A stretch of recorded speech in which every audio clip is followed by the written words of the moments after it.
Podcast. Journal Haïti Progrès. Tic-tac tic-tac, compte à rebours initialisé pour les Haïtiens détenteurs de TPS. Le compte à rebours a déjà commencé pour les plus de 50 000 Haïtiens qui bénéficient du programme de TPS le 23 juillet 2017 passé. Les 6 mois donnés aux ressortissants haïtiens comme extension devraient servir pour préparer leur retour au pays. La confusion bat son plein. Du côté des services de migration, aux États-Unis, l'extension de 6 mois est une occasion importante pour rappeler par écrit aux bénéficiaires de TPS la décision arrêtée du gouvernement américain de ne pas continuer avec ce programme. Le TPS se base sur les lois Code 1254 AINA, Acte 244, Temporary Protected Statute, qui définissent les conditions d'éligibilité du récipient ou de désignation du pays bénéficiaire. En fait, à première vue en lisant ces documents et surtout en mettant de côté la condition de conflit armé ou guerre civile, on comprend vite que la majorité des conditions pour qu'un pays puisse être désigné comme bénéficiaire sont faciles à satisfaire dans le cas d'Haïti. À ce stade, au lieu de se poser des questions sur l'annulation de notre TPS, il faudrait avant se demander pourquoi Haïti ne fut pas désigné longtemps avant 2010. Comparaison des raisons dit-on ? Mais, la comparaison ne doit non plus amener à la déraison qui justifierait soit le traitement discriminatoire trop souvent observé un peu partout dans le monde aux immigrants haïtiens ou la négligence répréhensible de plusieurs de nos gouvernements qui n'avaient pas sollicité le TPS du gouvernement américain. Prenons le Honduras et le Salvador comme point de référence. Le cyclone Mitch avait ravagé le Honduras en 1998, on estime à 7000 victimes fatales. 1999 Honduras fut désigné récipient de TPS. En 2001, après 2 tremblements de terre qui coûta la vie à près de 1100 personnes sans compter les plus de 2,500 portés disparus. 2 exemples tristes qui montrent les dégâts causés par la nature quand elle est en colère. Parlant de dégâts naturels, quel pays dans le continent américain connaît mieux qu'Haïti les galères et la misère causées par la nature? Prenons l'intervalle entre 1991 et 2016, analysons quelques incidents majeurs de la nature dans ce coin du continent. En 1994, le cyclone Gordon a ravagé le sud-est d'Haïti causant plus de 2000 morts. En 1998 ce fut le tour du cyclone George, environ 500 fatalités, plus de 150 000 personnes déplacées et des pertes estimées à 200 millions de dollars US. En 2004, Haïti fut frappé plusieurs fois. D'abord par les inondations à Fonvrette, Belance et Mapou avec des pertes en vie humaine totalisant 1232 morts, 1443 disparus et plus de 30 000 déplacés. Ensuite, les cyclones Ivan et Jeanne ensemble avec un bilan de plus de 3000 morts et 300 000 personnes sans logement. En faisant un fast forward, on pourrait parler de l'épidémie de choléra qui a détruit la vie de plus de 5000 personnes affectant plus 500 000 victimes. Sans oublier le dernier ouragan Mathieu, dont une ville entière, Jérémie, fut rasée par le passage de ce cyclone. Les dégâts s'estiment à 2 milliards, les victimes mortelles plusieurs centaines. Les images de destruction et désolation furent comparables à celles d'Hiroshima après la bombe atomique. Certains experts portent les chiffres des pertes causées par les désastres naturels les 230 dernières années à plus de 15 milliards de dollars américains. Une estimation assez modeste. Bref, les cas qui prouvent leur triste et chronique éligibilité pour le TPS ne manquent pas. Pour éviter toute ambivalence, permettez-moi de reformuler la question. Pourquoi aucun de nos gouvernements durant les plus de 27 années de vie du programme TPS n'avait pas fait cette demande des gouvernements américains? Pourquoi Haïti? D'autres pays pour des pertes moins importantes exigent qu'on leur accorde le TPS. On y trouve Guatemala en juin 2010 pour des événements passés il y a plus de 10 ans.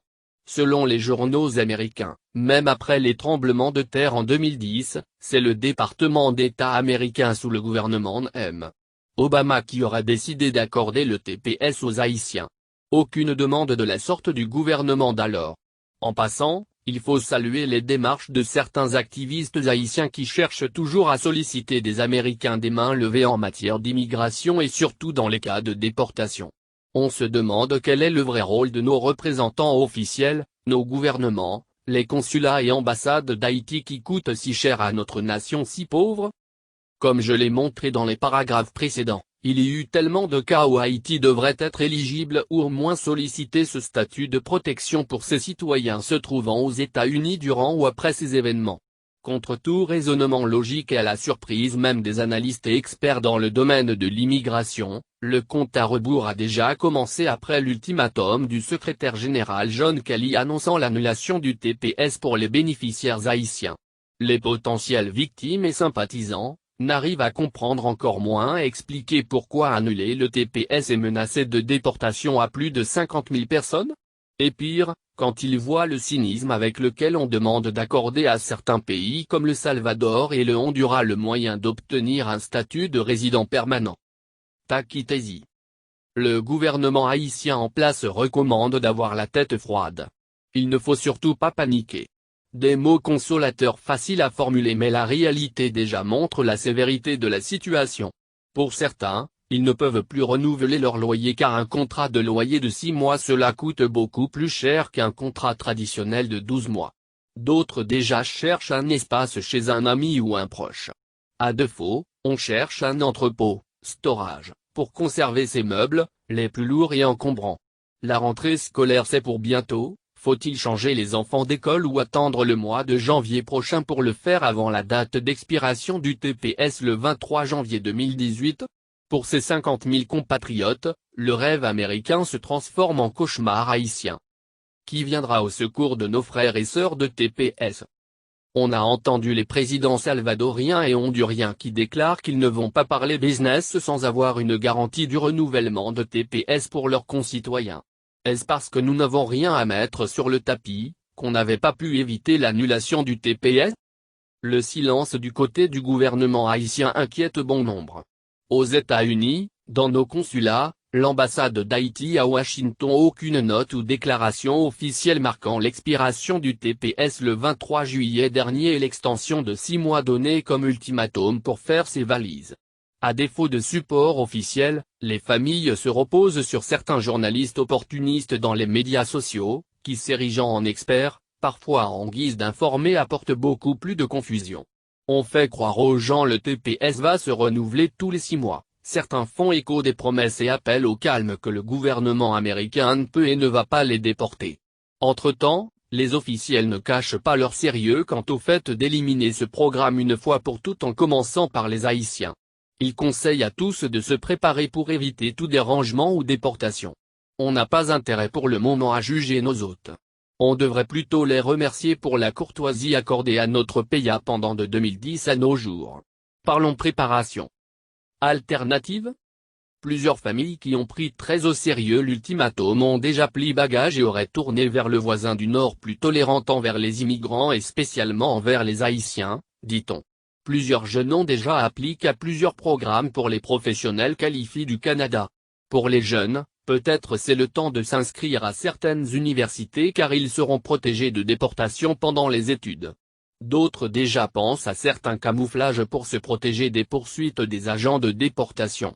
À niveau familial ou individuel chacun fait son plan et de certains on n'en parle pas même au téléphone. On ne sait jamais qui écoute de l'autre côté. De tous ces plans ce qui manque surtout c'est le plan de l'État haïtien. Beaucoup de questions, très peu de réponses. Y aurait-il des négociations en cours pour convaincre aux responsables américains de changer de position approuvant une nouvelle extension du TPS le 23 janvier 2018 ? Pour un tel virement du côté américain, que doit Haïti offrir en retour ? N'est-ce pas une mauvaise carte qu'il joue pour forcer certaines concessions refusées par d'autres gouvernements haïtiens ? Et si le gouvernement haïtien savait pertinemment que TPS pour les Haïtiens est déjà au passé, quels sont les plans pour accueillir plus de 50 000 personnes sur le marché du travail haïtien ? Insérer dans le système scolaire entre 10 à 20 000 enfants accompagnateurs ? Fournir des documents de voyage, passeports et autres à des dizaines de milliers d'Haïtiens qui ne peuvent pas se donner le luxe d'une attente de 2 à 3 mois juste pour recevoir un livret ? Formuler si nécessaire auprès de l'organe qui traite des droits des réfugiés aux Nations Unies une requête ou plainte pour la garantie de la protection des droits des Haïtiens menacés de déportation ? Cesser les visites non officielles et touristiques des officiels du gouvernement haïtien au pays qui s'apprête à refouler plus de 50 000 de nos ressortissants ? discuter le danger auquel seront confrontés les milliers d'enfants qui sont détenteurs de passeports américains et qui dans des cas ne parlent ni le créole ni le français qui accompagneront leurs parents en Haïti. Négocier un quota d'immigrants réfugiés de ces détenteurs de TPS avec les pays amis en commençant par le Canada et l'Union européenne. Solliciter formellement au gouvernement canadien d'accélérer le processus d'accepter des immigrants qualifiés et non qualifiés. Proposer aux Américains de subventionner le rapatriement volontaire des familles nombreuses en les aidant à couvrir partiellement le prix des tickets avion pour 3 personnes et plus prenant le coût au Trésor américain de 10 000 $ en moyenne pour déporter un immigrant, on nourrit encore l'espoir. Autant questions sans réponse. En attendant, la peur s'installe chez nos sœurs et frères qui au passage des jours voient un rêve américain qui part en fumée. Cette peur se transforme en terreur quand on voit le traitement reçu par les Haïtiens en République dominicaine quand transportent pire que du bétail durant leur déportation souvent illégale et arbitraire. Pendant que les milliers d'Haïtiens aux États-Unis et à Saint-Domingue espèrent une décision, une sorte de protection de leurs représentants en Haïti, il semblerait que la priorité du moment c'est le recrutement pour les futures forces de sécurité. Bref, je dois me calmer, c'est la recommandation la plus sérieuse qu'on ait reçue de nos représentants. Comme un détenteur qui figure parmi les potentiels déportés de TPS après le 23 janvier prochain, mon calme viendrait non pas de promesses vides mais des résultats positifs de solides négociations de notre gouvernement haïtien réclamant et le renouvellement pour 18 mois de TPS.